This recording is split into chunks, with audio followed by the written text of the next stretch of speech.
El sol del verano despunta con fuerza hoy sobre la ciudadela, suerte de luces y sombras que dibujan sobre los rugosos muros de piedra extraños dibujos y figuras, incluso sonrisas, porque sí, también las piedras sonríen. Alegría, porque precisamente Alegría es el nombre de la novela con la que Manuel Vilas quedó finalista de los Premios Planeta 2019.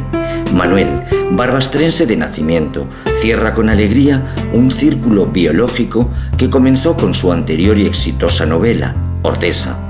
Desde el corazón de su memoria y en medio de esa gira que le está llevando por todo el mundo, hoy Manuel Vilas hace un alto para reencontrarse con un montón de recuerdos y sentimientos de su infancia que se fraguaron aquí, en Jaca. Fue allá por los años 60.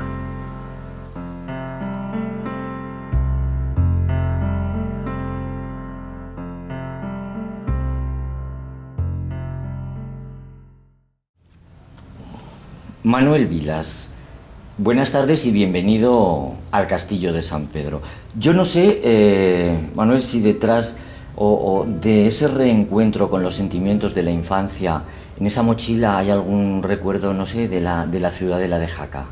Ya lo creo, porque Jaca está vinculada a mi infancia. Mi padre era viajante de comercio y venía a Jaca a trabajar. Yo creo que empezó a venir en la década de los 50. Entonces mi padre se enamoró de Jaca, le gustaba muchísimo. Era uno de los sitios suyos preferidos y favoritos y le gustaba venir en verano. Y eso hizo que se viniese con toda la familia, con mi madre, mi hermano y yo. Entonces yo aprendí a nadar aquí en Jaca, en las piscinas municipales. Esto debió ser a finales de los 60. De modo que Jaca para mí es sinónimo de mi padre.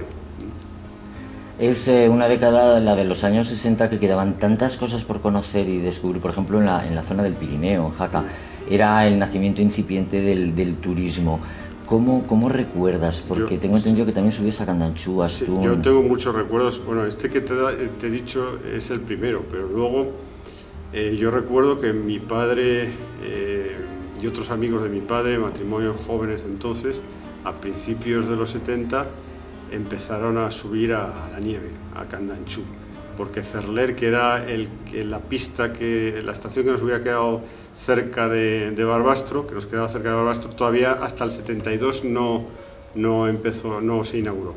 Entonces, en los 70, yo calculo que en el 70 tengo un recuerdo nítido de que mi padre nos sube a Candanchú, porque yo me acuerdo que entonces no sabíamos que se requería un equipo de esquiar. Me acuerdo que íbamos con unas botas pero que se humedecieron enseguida. El primer contacto con la nieve yo lo tuve en Candanchú. Luego yo me aficioné a esquiar, ¿no? Y he subido a Candanchú, he subido a Astún y luego también a la parte del Pirineo de Benasque, ¿no?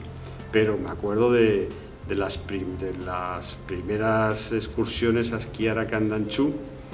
Y me acuerdo, tengo muchos recuerdos entonces, ¿no? Me acuerdo de una Semana Santa, que debió ser del año 75, calculo, que nevó muchísimo, pero yo quería subir a esquiar y mi padre, estábamos aquí en Jaca, y mi padre decía que está nevando, que no subimos, y yo protesté que quería subir, al final me subió, y bueno, estaba el día imposible, pero recuerdo el gran esfuerzo que hizo mi padre en subir. Bueno, era un 1430, los portaesquíes de entonces no eran como ahora, son súper sofisticados. Bueno, recuerdo aquella aventura de aquel día que mi padre siempre le tenía, en fin, cautela a la montaña, porque, en fin, y aquel día estaba nevando, y de hecho mucha gente no subió a esquiar, pero yo subí. Y bueno, no sé cómo explicarlo, muchos recuerdos de aquella época, ¿no? Mi padre siempre nos alojábamos en el hostal del Vivas, que ya no existe. Casa Vivas. Casa Vivas, que yo no me acuerdo cuál, Casa Vivas. Entonces yo recuerdo tengo un recuerdo también, que yo no sé si es racional o si es inventado, pero yo recuerdo que en Casa Vivas hacían una tortilla a la francesa especial. Yo no sé qué qué ingredientes le ponían a esa tortilla, pero era absolutamente fantástica. Creo que es la mejor tortilla a la francesa. Fíjate que la tortilla a la francesa realmente no tiene mucho misterio, pero le añadían algo, no sé qué, que le añadían, una receta original y personal que había en Casavivas, de modo que salía una tortilla francesa maravillosa. Entonces mi padre siempre iba, claro, él se hizo amigo de la gente del Vivas. Luego tenía él aquí otros amigos, tenía a las Josefinas y tenía también otros comerciantes que eran, ahora no me acuerdo el nombre, parecido a Vilas, no me acuerdo cómo se llamaban, Vivas, creo que eran Vivas, no me acuerdo ahora. Bueno, en fin, y que él conocía a mucha gente aquí y se lo pasaba muy bien, siempre que estábamos aquí pues salíamos a pasear y saludaba a todo el mundo. Estamos hablando de 40, 50 años después. ¿Cómo has encontrado ahora pues esa transformación que hablamos de la ciudad de Jaca, que ha cambiado todo tanto? Bueno, claro, todos esos regueros de memoria yo los olfateo. Yo sí recuerdo las ubicaciones de los sitios. O sea, ahora sé que en Casavivas hay unos bares. Otras partes de la ciudad también las recuerdo, donde tenía la tienda Las Josefinas también, y más sitios de la ciudad. Claro, ahora todas las ciudades les pasa lo mismo, hay una memoria sentimental que reconocen quienes vivieron esa época, luego ves que pues esa memoria son los de tu edad o gente mayor que tú la que la tienen, otros ya no la tienen, los más jóvenes ya no la tienen y ven la ciudad de otra manera.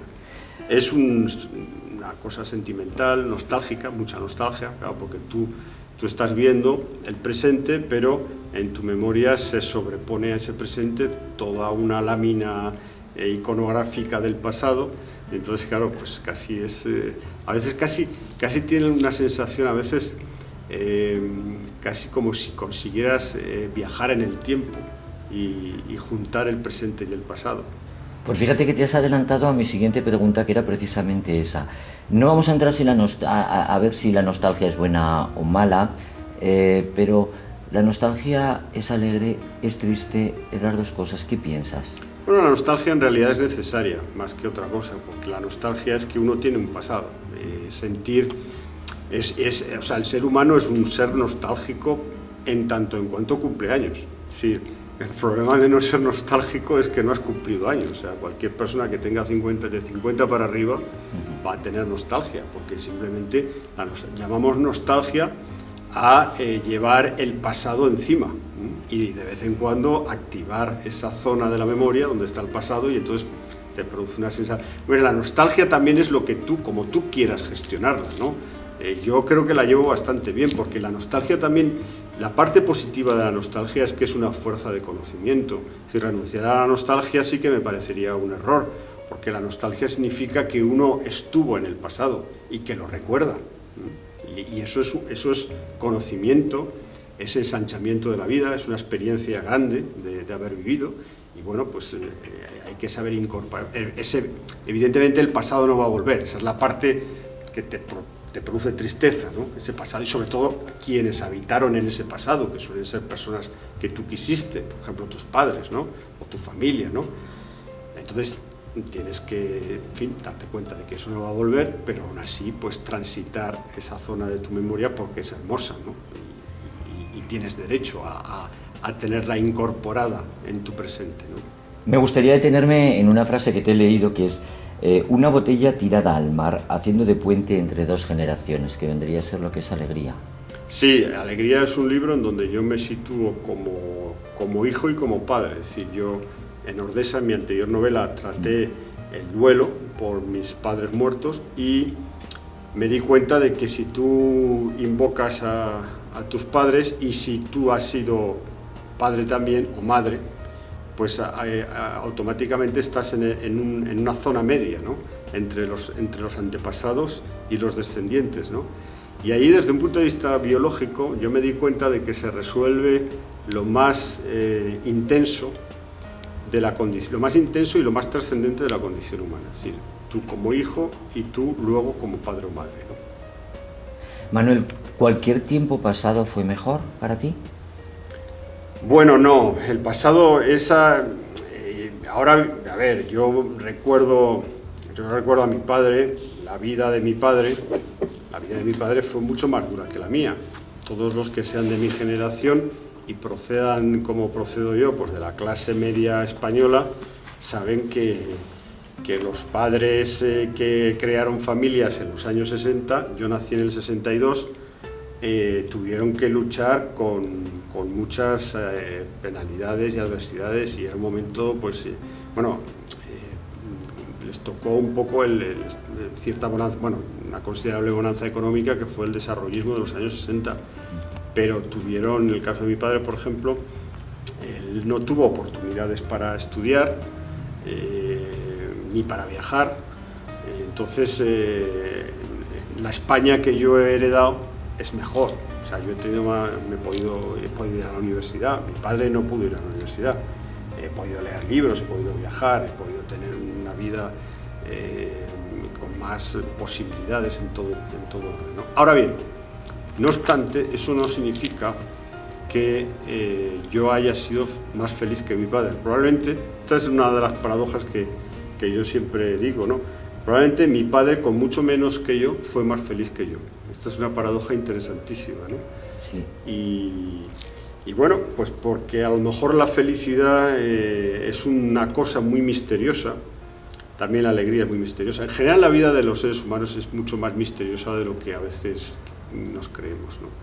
Y yo, cuando pienso en mi padre y en mi madre, pienso en cómo resolvieron ellos el misterio de la vida, ¿no? Porque todo ser humano le toca enfrentarse al misterio de la vida.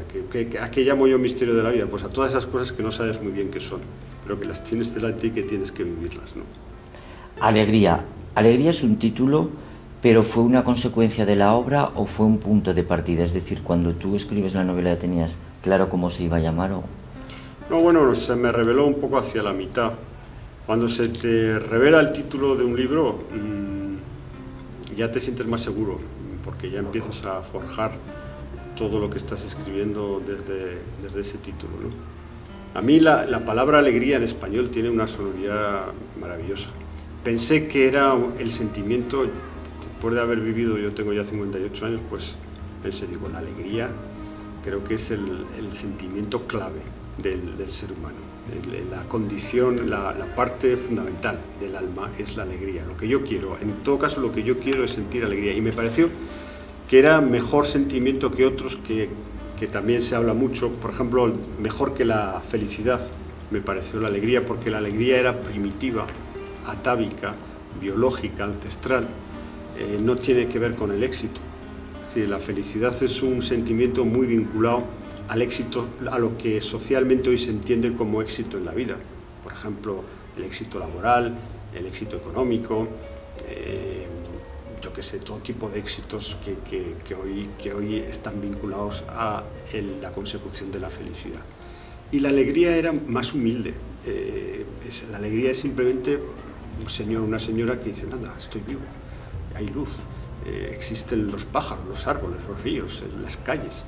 Con esto me basta. Ese sentimiento de la alegría me pareció un espectáculo maravilloso.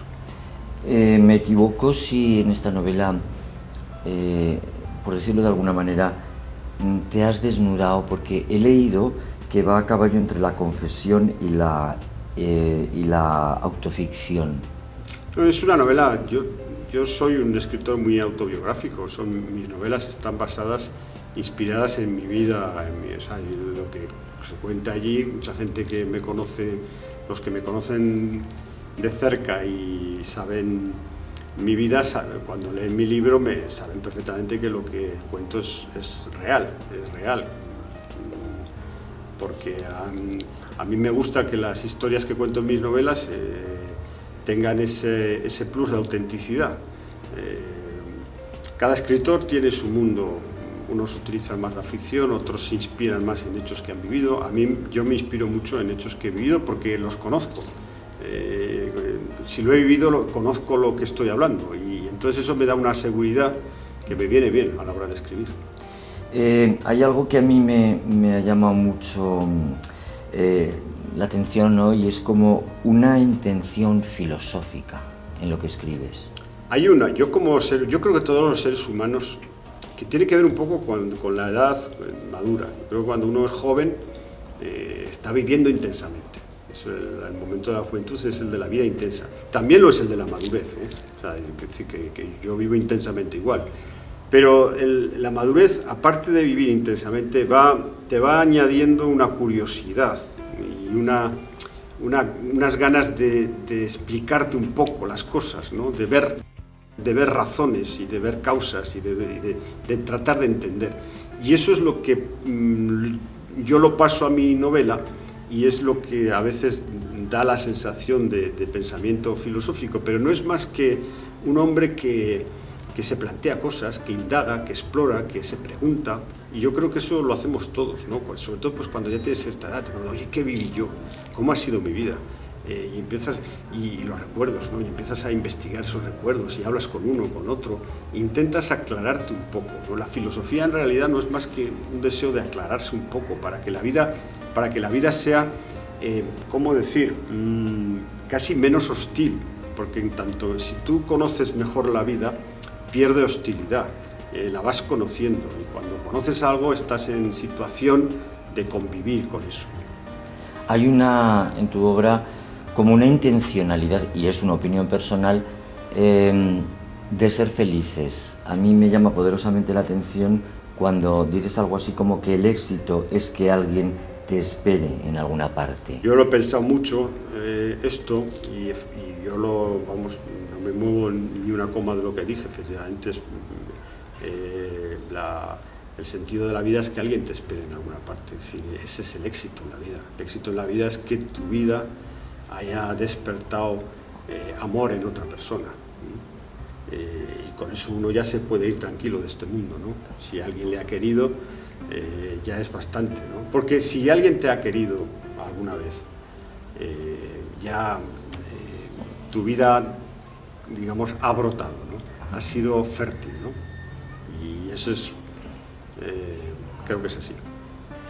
Cambiando de tercio, yo recuerdo en una entrevista que le hice a Antonio Gala, y ya hace algunos años, y él decía que esa proliferación de medios, de canales, de modos y maneras de comunicarnos, las redes sociales, en fin, todo eso era como una gran amplificación de los canales, pero que en realidad el mensaje de los seres humanos no había aumentado con igual proporción, y que los seres humanos estábamos como un poco en la ribera, allí exhaustos. ¿Qué piensas de esto? Sí, yo creo que tiene razón Antonio Galán eso.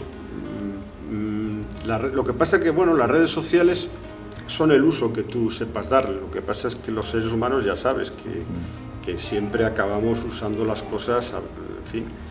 Entonces las redes sociales tienen una parte buena, que es la parte de comunicación.